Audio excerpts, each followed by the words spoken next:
2024 లేదా 25లో డిగ్రీ లేదా బీటెక్ చదివారా? సాఫ్ట్‌వేర్ జాబ్ కోసం ఎదురు చూస్తున్నారా? అయితే కోడ్ జ్ఞాన్ 100 డేస్ కోర్సులో చేరండి. జాబ్ సాధించండి. నమస్కారం విజయ్ గారు. నమస్తే శిరీష. చాలా వరకు మనం చూస్తూ ఉంటాం. రిలేషన్‌షిప్‌లో కావచ్చు, లేదంటే ఫ్రెండ్‌షిప్ మధ్యలో కావచ్చు, ఏదైనా చిన్న గొడవ జరిగింది అంటే ఈవెన్ సారీ చెప్పడానికి కూడా నేనెందుకు చెప్పాలి? నేను కాదు. వాడే తప్పు చేస్తాడు. వాడే చెప్పాలి అని చూపిస్తూ ఉంటారు.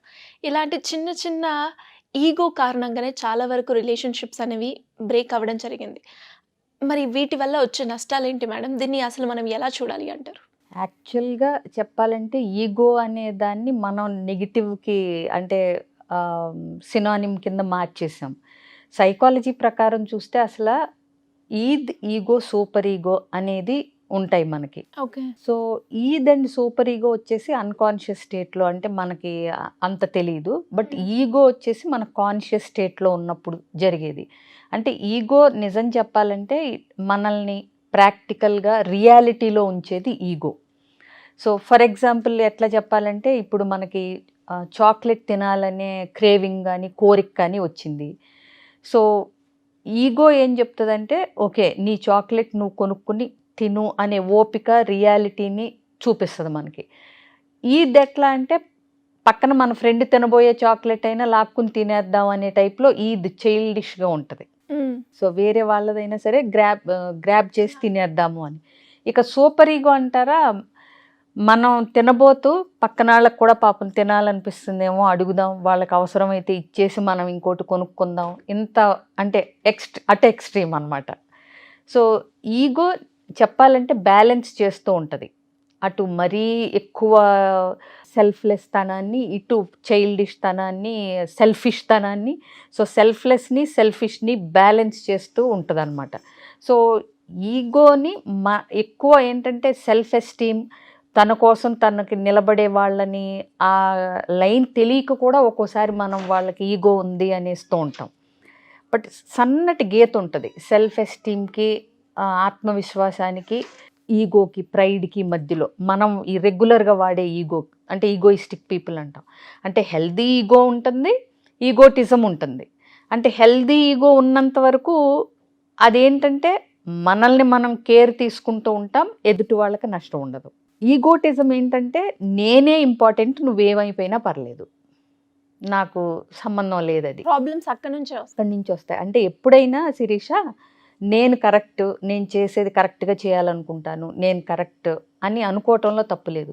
నేనే కరెక్ట్, నువ్వు సరిగ్గా చెయ్యవెప్పుడు, నేనే రైట్ అనుకున్నప్పుడు ఎప్పుడైనా సరే రిలేషన్షిప్స్‌లో whether friends or workplace or personal relationships ఎక్కడైనా సరే ఈ నేనే అన్న అహం ఎక్కువైపోయినప్పుడు, నేను మాత్రమే అన్నప్పుడు నువ్వే నిండిపోతావు.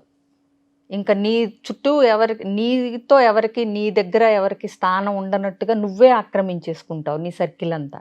సో, అప్పుడు ఇబ్బంది అవుతుంది. సో, అంటే ఫర్ ఎగ్జాంపుల్ ఎట్లా చెప్పాలంటే సపోజ్ స్పౌస్‌తో కానీ, లవ్‌లో కానీ ఉన్నప్పుడు కండిషన్స్ ఉంటాయి ఈగోటిజంలో. అంటే నువ్వు నన్ను ఇష్టపడినంత సేపు నేను నిన్ను ఇష్టపడతాను. నువ్వు నన్ను ఇష్టపడలేదంటే నేను నిన్ను ఇష్టపడాల్సిన అవసరం లేదు. బట్ మనకంటూ కొన్ని ఫీలింగ్స్ ఉంటాయి. అంటే అవతల వ్యక్తి మనల్ని ఇష్టపడకపోయినా వాళ్ళని మనం ఇష్టపడ్డాం, ప్రేమించాం కాబట్టి వాళ్ళకి ఇది చేస్తాము అనేలాంటి ఆలోచన ఉండదు. అంత క్యాలిక్యులేషన్స్ అనమాట. నాకు నచ్చింది నువ్వు చేస్తావా, అప్పుడు నీకు నచ్చింది నేను చేస్తాను. సో, ఎంతసేపు మీ ఇంటికి వస్తే నాకేమిస్తావు, మా ఇంటికి వస్తా నువ్వేం తెస్తావు అన్న టైప్లో ఉంటుంది అనమాట ఈగో. ఎగ్జాక్ట్లీ ఇప్పుడు మనం మాట్లాడుకునే ఈగో అలా పనిచేస్తుంది.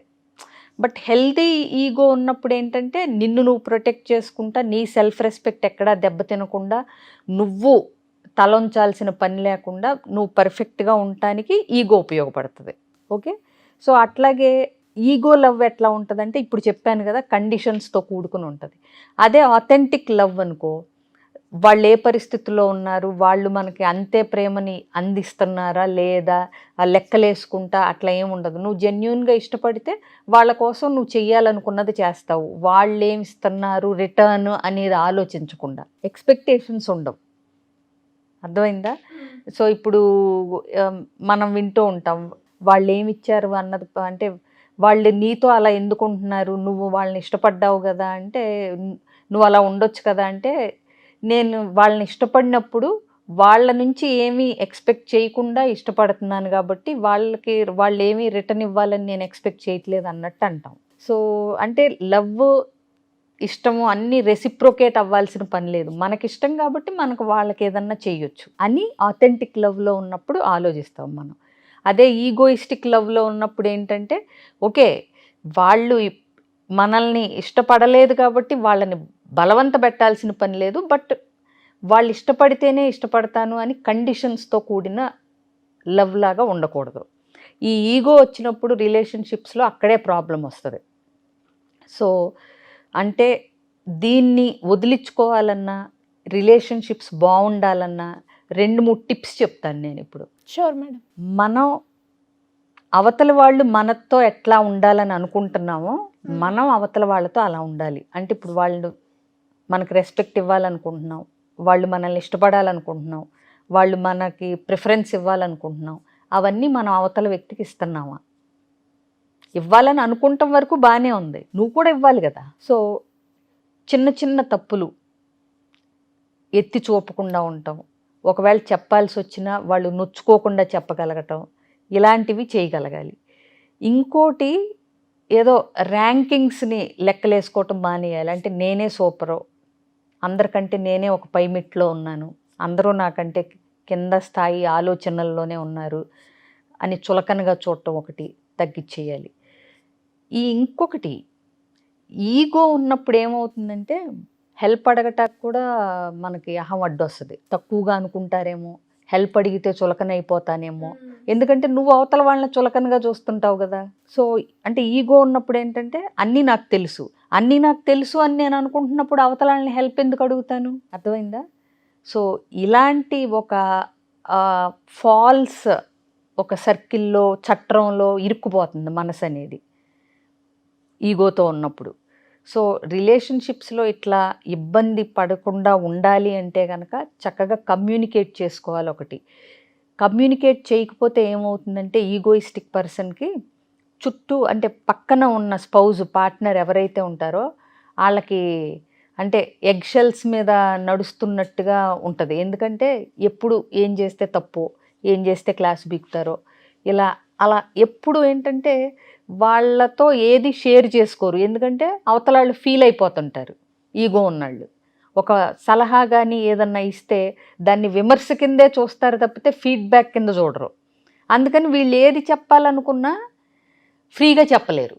సో ఫ్రీగా చెప్పినా వాళ్ళు దాన్ని ప్రాపర్గా తీసుకోరనే భయంతో వీళ్ళు చెప్పాలనుకున్నవన్నీ చెప్పరు. సో ఏమవుతారు, విత్డ్రా అయిపోతూ ఉంటారు, ముడుచుకుపోతూ ఉంటారు. చెప్పినా వినరు, చెప్పినా పెడద్దాలు తీస్తారు. ఎందుకు వచ్చింది నీకు అర్థమైందా? అట్లా అట్లా అట్లా దూరం పెరిగిపోతూ ఉంటుంది. సో అందుకని పార్ట్నర్స్తో ఎప్పుడూ కూడా ఆ ఈజ్ని, ఆ ప్రాపర్ కమ్యూనికేషన్ని డెవలప్ చేసుకోవటం. కమ్యూనికేషన్ అంటే చాలామంది అనుకుంటారు పొద్దున్నే తిన్నావా, లేకపోతే సాయంత్రం ఏం కావాలి ఇంట్లోకి, వచ్చేటప్పుడు అది పట్టురండి అంటే బ్రతకటానికి సరిపడా ఉంటాయి చూడు, అవి మాట్లాడుకుంటా చాలా బాగున్నాం అనుకుంటారు. బట్ మనకి ఏమనిపిస్తుంది, మనకి ఎప్పుడు బాధేసింది, మనకి ఏదన్నా కష్టం వస్తే చెప్పుకోవటానికి, లేకపోతే వాళ్ళకి కష్టం వస్తే ఓదార్చడానికి ఒక ఎమోషనల్ బాండింగ్ అనేది ఈ ఒక్క స్పౌజ్ ఈగోయిస్టిక్గా ఉంటే కుదరదు, ఇంకొకరు ట్రై చేసిన. సో ఇలాంటి కష్టాలు చాలా ఉంటాయి, ఇంకొక గంట చెప్పొచ్చు. కాబట్టి ఏంటంటే కమ్యూనికేషన్ చేసుకుంటే ఇలాంటి ప్రాబ్లమ్స్ రాకుండా, అంటే అవతల వ్యక్తి ఫీలింగ్స్కి కూడా ఇంపార్టెన్స్ ఇవ్వాలి. ఎంతసేపు నేను నేను నేను అని నువ్వంతా నీతోనే నిండిపోతే అందులో ఇంకొకళ్ళకి ప్లేస్ ఎక్కడ ఉంటుంది? సో అది బ్యాలెన్స్ చేసుకోవాలి. బాధను అలాగే వాళ్ళ ఎమోషన్ని కూడా మనం అనే ఇంక్లూజివ్నెస్ ఉండాలి. ఈగో ఉన్నప్పుడు అంతా నేనుతోనే నిండిపోతుంది. అలా కాకుండా మనం అనేది ఉన్నప్పుడు నీ చుట్టూ ఉన్నాళ్ళు కూడా నీతో హ్యాపీగా ఉంటారు, నిన్ను హ్యాపీగా ఉంచుతారు. Yes madam. ఈగో అంటే ఏదో ఒక ఈగోనే అనుకున్నాను, కానీ ఈగోలో కూడా ఇన్ని టైప్స్ ఉంటాయని ఇలా రకరకాలు కానీ చాలా చక్కగా వివరించారు. అండ్ అలాగే అందరిలో మనం అనేది ఒకటి కనుక మనం ఆలోచిస్తే ఇలాంటి ఈగో ఇష్యూస్ నుంచి మనం బయటపడొచ్చు అని. అండ్ అలాగే చాలా వరకు కూడా మానసిక సమస్యతోటి అండ్ అలాగే మీరు కూడా రీసెంట్‌గానే ఒక ప్రోగ్రామ్ స్టార్ట్ చేశారు. మీలో మీరు అనుకుంటూ డిస్కవరీ ఆఫ్ యువర్ సెల్ఫ్. ఆ క్లాసెస్ అటెండ్ అవ్వాలి అంటే ఏ విధంగా అటెండ్ అవ్వచ్చు మేడం? ఎలాంటి కౌన్సిలింగ్ కావాలన్నా, నేను కండక్ట్ చేసే ఎలాంటి సెషన్స్‌కి ఎన్రోల్ చేసుకోవాలన్నా, అటెండ్ అవ్వాలన్నా, స్క్రీన్ మీద కనిపిస్తున్న నెంబర్‌కి కాంటాక్ట్ చేస్తే అన్ని డీటెయిల్స్ ఇస్తారు. So that you can join or come for counselling sessions. Any problem online గానీ, ఆఫ్‌లైన్ గానీ, ఇండివిడ్యువల్ గానీ, కపుల్స్ గానీ ఎలాంటి ప్రాబ్లమ్స్ ఉన్నా ఎన్రోల్ చేసుకోవచ్చు. సో విన్నారు కదా! మరి మీరు కూడా క్లాస్ గురించి ఇంట్రెస్ట్ ఉంటే కింద స్క్రోల్ అవుతున్న నెంబర్‌ని సంప్రదిస్తే సరిపోతుంది. Thank you madam. Thank you so much.